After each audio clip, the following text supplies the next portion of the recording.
Баршаңызға сәлем. Есімім Назира. Каналыма қош келдіңіз.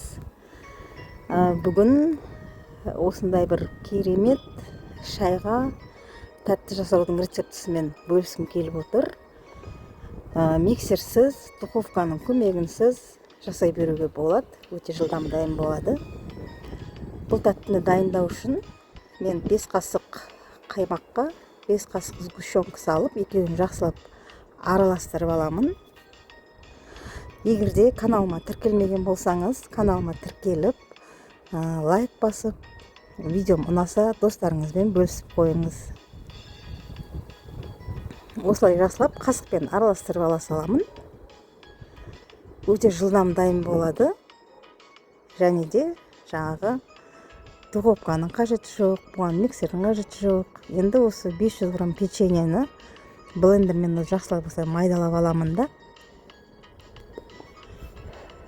Жаңағы араластырып алған қаймақ пен сгущенканы үстіне салып, жақсылап араластырамын. Ой пікіріңізді комментарий бөлімінде қалдырып қойыңыз. Мінекей осылай араластырып алам. Үстіне кішкене бір қасық какао қосып жіберсеңіз болады. Бірақ міндетті түрде емес, қоспай қойсаңыз да ол өзіңіздің қалауыңыз. Енді дайын болған начинканы осылай домалақтап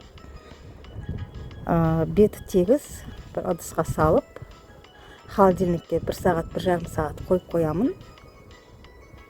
Мінекей, енді мен бұның үстіне қызыл шоколад септім.